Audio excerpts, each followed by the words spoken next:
The broadcast is now starting. All attendees are in listen-only mode.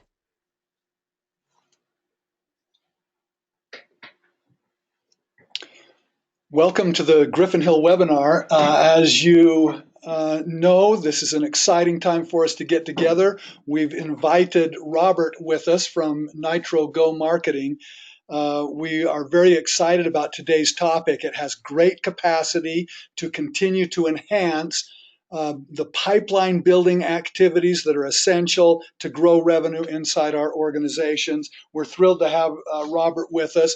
Remember that you can ask questions at any time during the webinar, and I'll just warn Robert, I'll have questions. This is a great topic today, and I'm going to be jumping in with questions as well as we go through the webinar today. Robert, welcome. Good to have you with us. Thanks. I'm glad to be here. We're going to start this presentation with some guidance and instruction from Robert. He'll be about 15 minutes, and then I'll pick up from there and be about another 15 minutes. All in all will be probably around 35 minutes today to get us in and get through the presentation and give us a final exit. So Robert, we'll turn the time to you. You've got about 15 minutes. Okay. So, hi everybody. My name is Robert Vance, and I run Nitro Go Marketing, located in southern Utah.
Okay, Robert, have we got you? I'm not sure why, but we lost audio as you got started. Can you hear us at all? Oh, sorry. Where'd you lose audio? Okay, why don't you just start over and let's make sure that we've got you. Robert, dive right back in. Okay. Can you hear me now? We can hear you. Okay. Sorry about that. So, my name is Robert Vance. I'm a husband, a father of 6 children, and I run a small business. I've been building websites and been online since 1997. I love helping people and businesses find gaps in their funnels and plug them so they can increase their sales and revenue. Why does it matter that you have a system in place to plug the gaps in your funnel and fill those holes? Well, 95% of the people that come to your website are going to come and never return again. Life gets in the way, they get busy, and people are just generally busy nowadays, more so than they ever were. Also, as people progress through your funnel, more and more people fall out, either through self-selection or they like what they see, but maybe they're not in a position to take the next step through the funnel or whatever, and then they get busy and they forget to come back. If you don't have a system in place to get them back and remind them that you exist, you're losing potential sales. So, what is retargeting? Well, an easy way to think of retargeting is it's a way to get people back to your website. So people are busy, like I said, and maybe they liked what they saw, but they don't remember where they saw it. So if you're using retargeting, it's a way to get back in front of those people over and over again and help get those extra sales touches in before the final sale is made. Perfect example of this is, say you have someone in your pipeline that you're trying to sell a product to, and you want to stay in front of them. You can sit there and retarget those people so that your name stays top of mind. A good example of what retargeting is, you've probably all seen it and maybe not just realized what it is. Say you go to Amazon and you look at this nice new Callaway set of golf clubs. Next thing you know, you're cruising around the internet, browsing CNN or the Wall Street Journal or online or whatever, and all of a sudden you see those same golf clubs showing up. Well, that's a perfect example of what retargeting is. What are pixels? Pixels are the method that Facebook and Google use to track the visitors to your website so that you can retarget. And it's basically just a little snippet of code that you put on your website that allows for them to do this. So where should you put these pixels? Well, the very important thing is they should go on every single page of your website. And then there's special pixels that you want to place on key pages through your funnel, like if they view a landing page or if they sign up for a lead magnet, you want to capture them as a lead on the thank you page. Or if they make a purchase, you want to capture them as a sale after they made that purchase by having a special pixel on the thank you page for your purchase. Or if they click add to cart, you want to capture that. That way you can retarget people who have put stuff in their cart and maybe not completed the purchase, or who have gone to your landing page for your lead magnet and not become a lead. That way you can retarget them throughout the funnel and plug those holes and get people back so that you can complete and build your pipeline stronger and fuller. So how do I add the pixel? Well, there's the hard way, which would be paste each individual pixel on your site.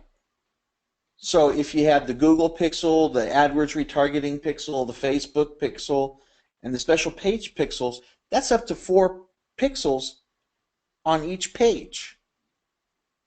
So having to keep going back to your web guy to put that up can be a real pain. The easy way, and the way I recommend, is to use something like Google Tag Manager, where you put one snippet of code on your website and it takes care of putting that pixel across all the pages on your website, and you just put it in the main header section of your website. That way you don't have to go back to your website again. You've already got the code there, and you can manage all your pixels inside Google Tag Manager. So what's the lifespan of a pixel? So on Facebook, you can retarget someone up to 180 days. That's half a year. So that's pretty good. That gives you a lot of leeway to get people back to your website and remain top of mind. Google, on the other hand, allows you to retarget people up to 540 days.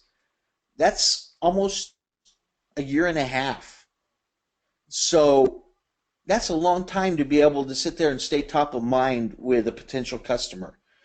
Because depending on what you're selling, if you're selling a $17 ebook, obviously the sales cycle is not that long. But if you're selling a $100,000 product, it could take a year to a year and a half to close that deal, and all during that time you want to remain top of mind to those people. So are there any limitations on the pixel? Yeah, there are. So Facebook only allows 1 pixel per ad account.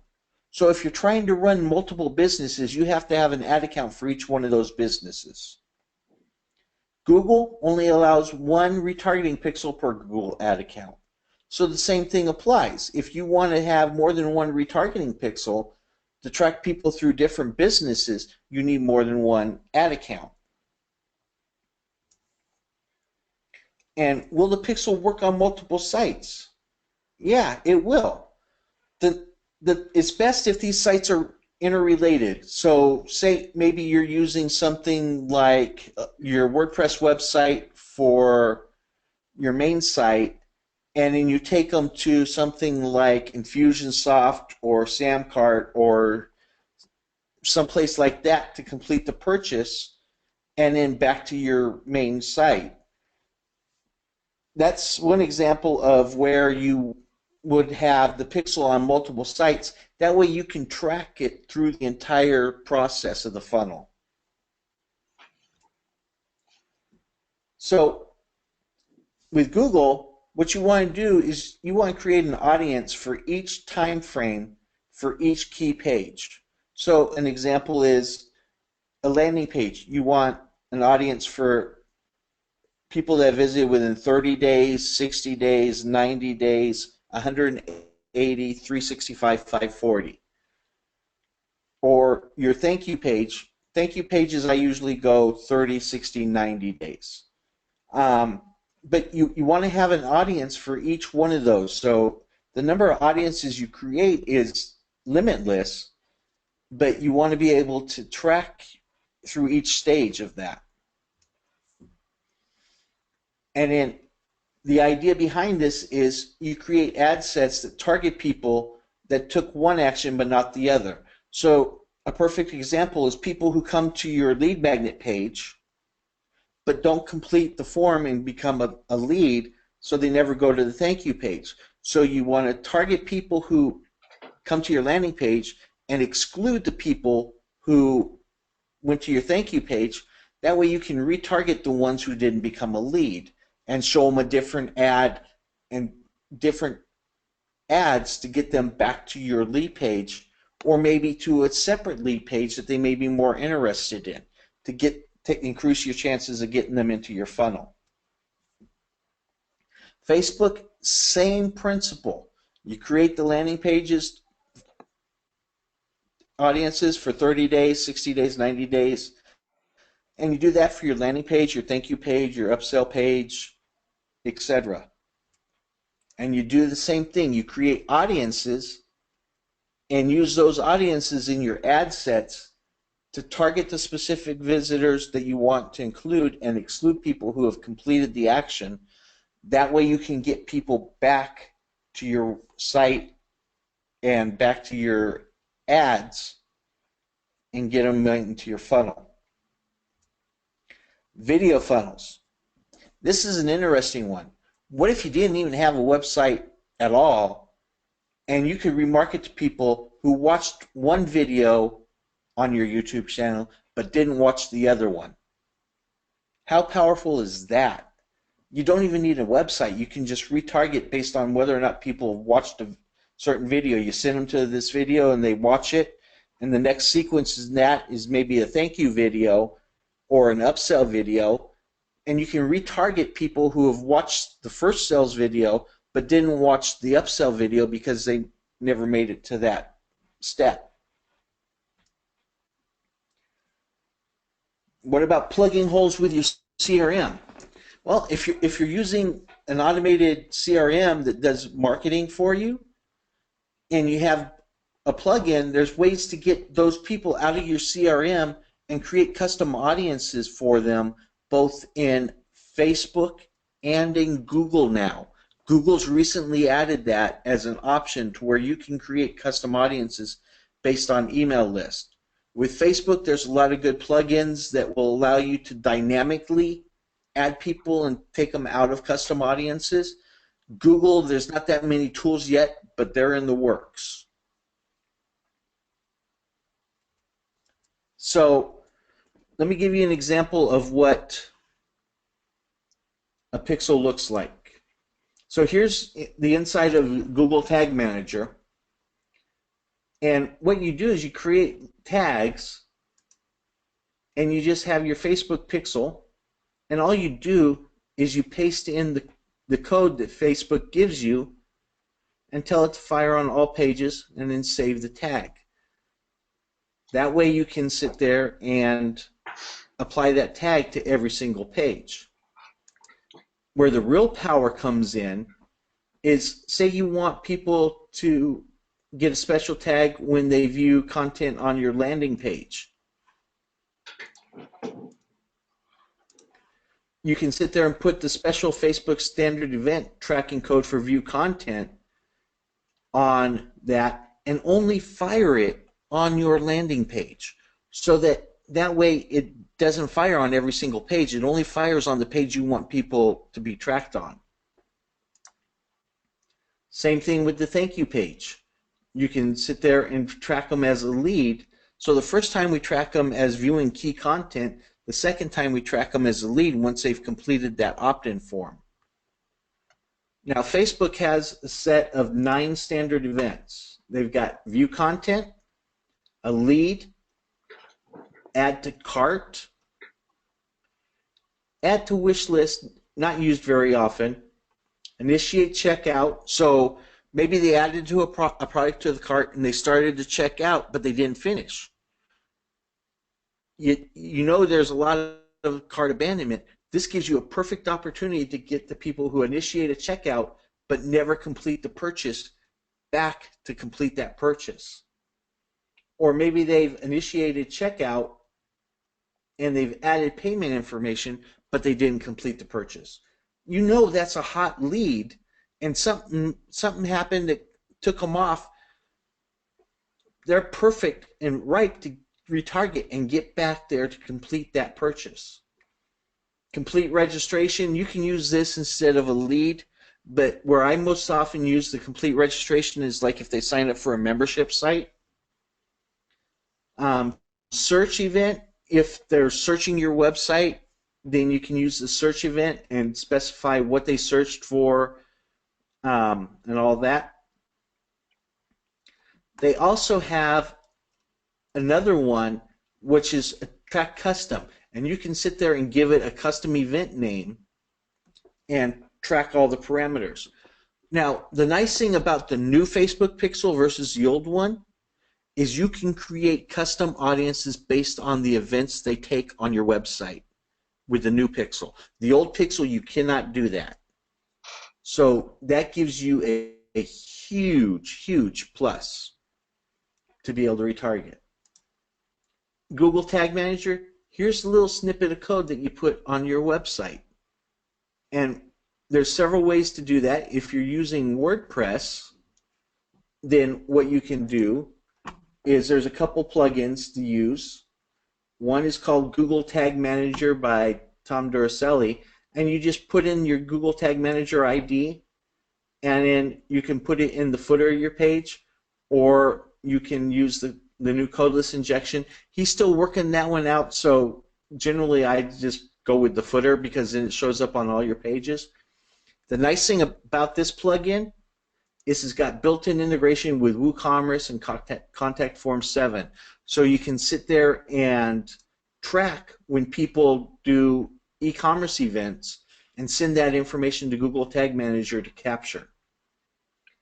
He's also got stuff built in for scroll tracking and to fire events like forms being filled out or social actions like clicking on a share button for Facebook or Google, and media events like watching YouTube videos. So it gives you a bunch of options to track people and fire tags at specific times based on the actions they're taking. The other plugin I like is Header and Footer. And what Header and Footer does is it allows you to insert the snippet of code in one place, so you can sit there and add your Google Tag Manager code there and hit save, and then it will fire. Now, the one thing you want to make sure is that you only have one of these active at a time. So if you're using Google Tag Manager, then you want to deactivate Header and Footer. If you're using Header and Footer, you want to deactivate Google Tag Manager. So I'll do that. And then to give you an example of what it looks like, say you send people to your awesome landing page. Easy way to tell if stuff is up there is there's 2 plugins for Chrome. One is the Google Tag Assistant, and the other one is the Facebook Pixel Helper. You want to add those to your Chrome browser because then you can sit there and see what happened and what tags were fired. So that gives you a thing. The other way to check is to right-click and inspect and look for your Google Tag Manager script on the page. but that's not going to tell you what tags fired. That's just going to tell you if you have it installed on your site.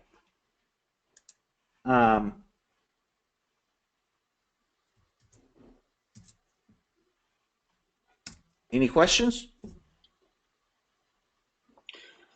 Robert, delightful presentation. Great to have Robert with us. We'll continue to allow you to post questions and respond. We'll have Robert on, and we'll get him the questions if you're still typing questions in and getting them in. One of the things that, so Robert, you can go ahead and transition the slides back over to Griffin Hill. As we think about retargeting, you've probably heard of it as retargeting. You might have heard of it as remarketing. There's slight differences in technical definitions, but not really much difference in practical application. So retargeting and remarketing are really important principles for overall sales automation. When we think about sales automation, it includes from the very start of drawing someone to your website, inviting them to get to your website, all the way through getting them into your pipeline and moving them forward to a close and to your sale. Sometimes that sales pipeline can all happen automatically on your website with low-priced products, gateway products. They can actually buy online and complete the transaction right there. Other products require a salesperson interaction. And so that's really important to think about the overall Salesforce automation. How do we make sure that the whole sales process is automated, from drawing someone in to your website all the way through getting them into your pipeline, interacting with salespeople, and moving to the close. So that's where Griffin Hill comes in. We are a human and organizational performance company. We traffic, therefore, in systems. Of course, you can connect with us at any time and continue to post questions or ask questions as we go forward here today. But as we talk about sales automation, that really means systems. So one of the things that we think about, here's this, when we think about strategy or leadership, this is a quote that we frequently hear, this proverb, where there is no vision, the people perish. It usually stops there. People don't go to the second part of that quip. But he that keepeth the law, happy is he. It's confusing. It's hard for people to track. They don't know what that means. And it just doesn't sound as cool. That sounds hard. So where there is no vision, the people perish. That's a nice quip. It's short, it's tight. It captures this idea or concept of vision and the destruction that is possible without vision. Well, really, when we get to this quip in this proverb in Japanese, the whole thing makes a whole lot more sense. Yogen ga nakereba tami wa wagamama ni furumau. Well, that's the same as where there is no vision, the people perish. But if we translate that Japanese back into English, it says something like this. Where there is no vision, the people are simply left to their own devices. Well, that's kind of where maybe you've been with remarketing or retargeting, that you're generally loosely familiar, but you wanted more detail, more understanding. And so that's why we invited Robert to participate with us today, because you've been just left to your own devices to execute some remarketing, retargeting. Where there is no vision, the people are left to their own devices. Shikashi. Rippo mamoru mono wa saiwai de aru. So that second piece says, instead of he that keepeth the law, happy is he, but he that has a model, he that has a way, he that has a system to follow, happy is he. Well, this just makes a whole lot more sense. Where there is no vision, the people are left to their own device. But he that has a model or a system or a method to follow, happy is he. Well, that's what Griffin Hill is all about, creating systems that are easy to follow, easy to implement, easy to utilize to help things to happen. That requires a process. What is the process to be able to invite somebody, draw someone into your website, stimulate that person to behave on your website in such a way that they opt in, utilize the website in a mechanism that we can retarget them. Now we're looking at process and then plays. Plays are ways that we can utilize the retargeting in automated ways to make sure that we're really doing a good job of capturing. And then metrics. Are we measuring all of that behavior, not just from the drawing them into the website, but all the way through the sales process? And then, of course, coaching. That mechanism to make sure that we are elevating our skill sets with everything that we're doing. Well, that's what the Griffin Hill Integrity Sales System is all about. It's about systems. To manage the detail is very challenging. To manage the system is what Salesforce automation is all about. So process and plays look like, how do we engage them in that first interaction? That's what the case open routine is all about.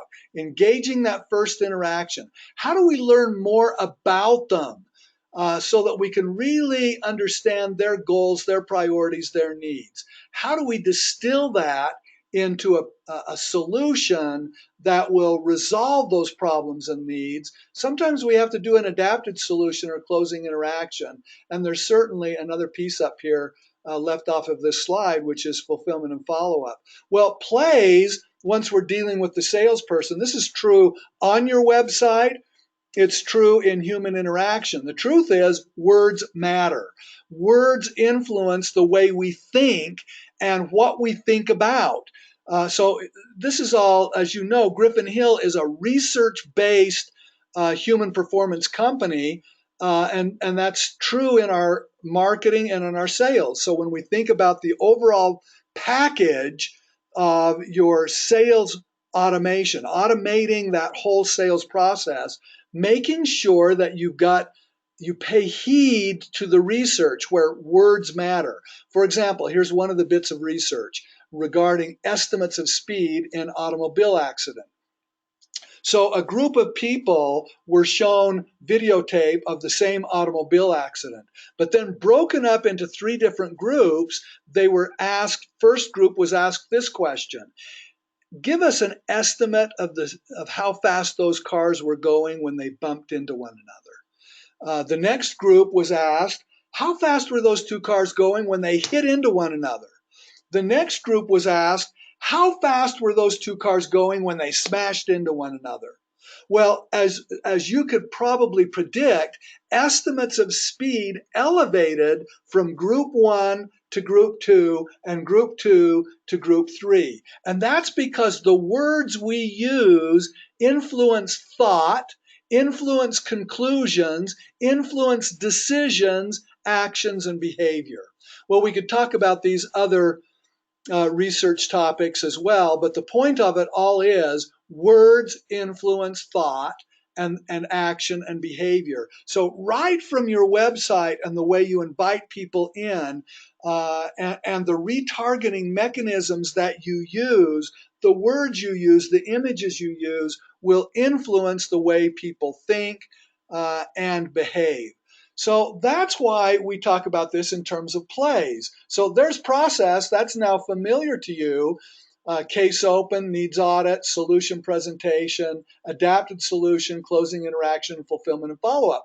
Well, most of your website landing pages and other pages will really be dealing in words, language associated with the case open routine.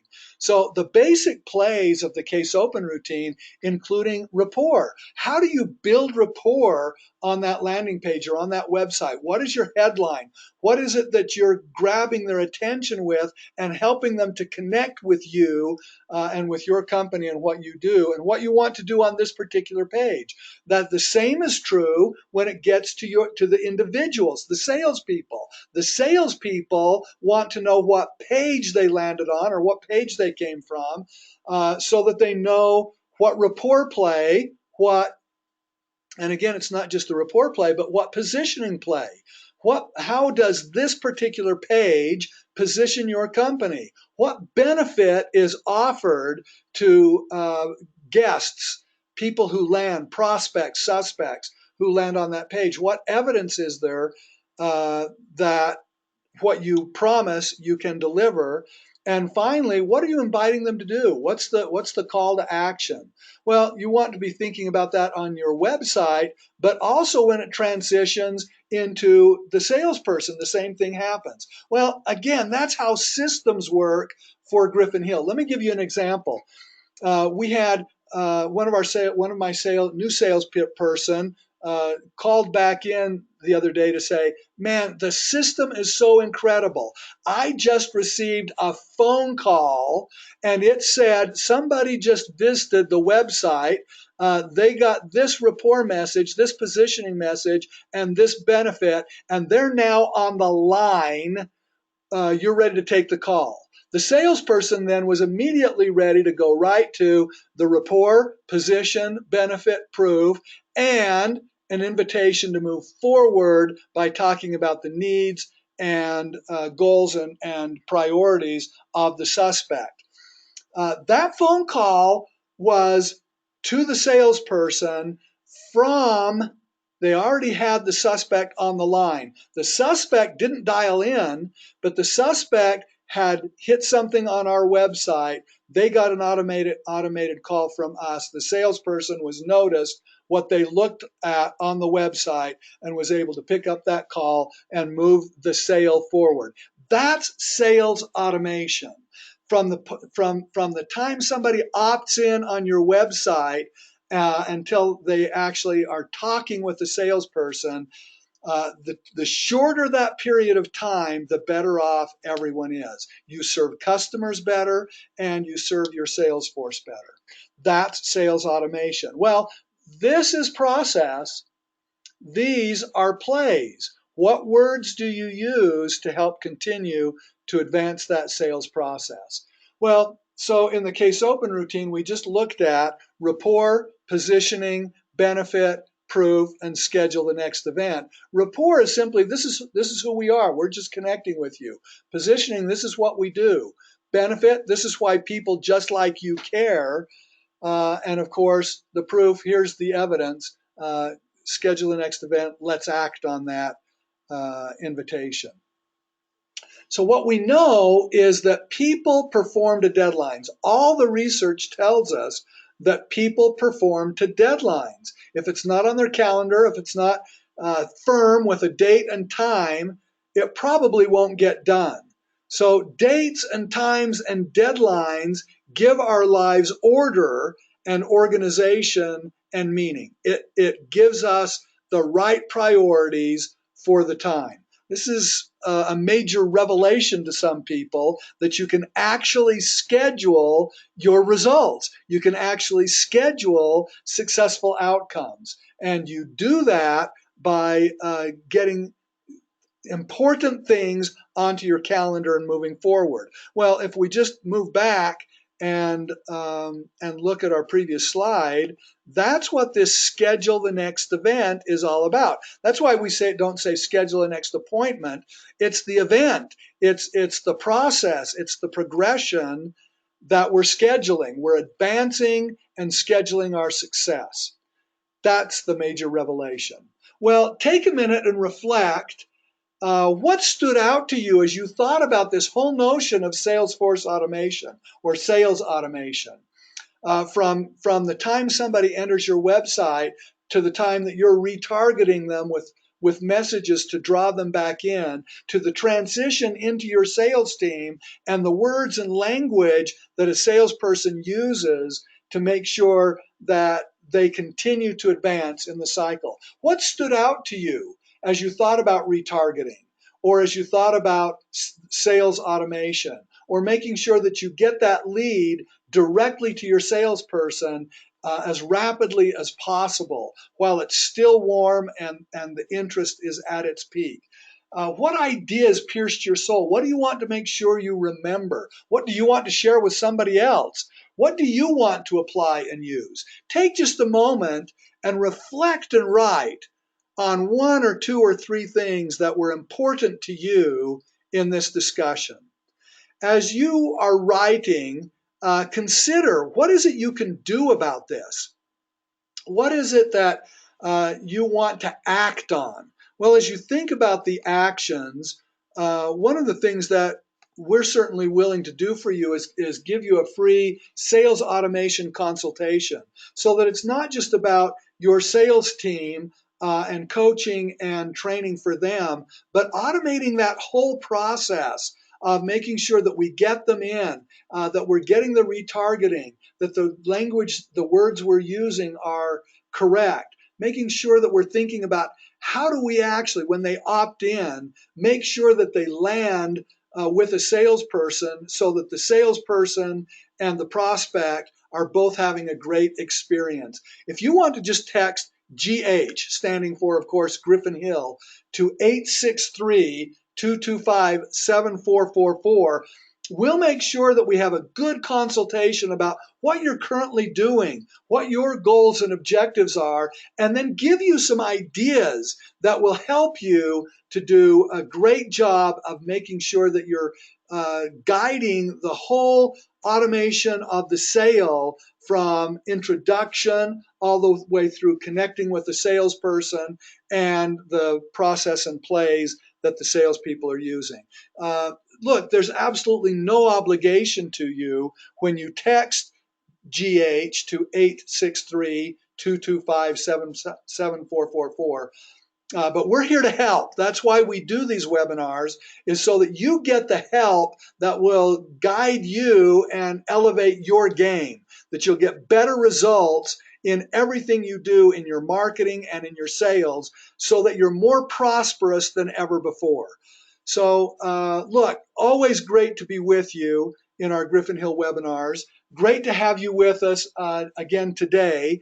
You might want to continue to tune in to upcoming topics and guests. We're always thrilled to have you with us. And if you want more on today's topic, just text GH to 863-225-7444. Great to be with you.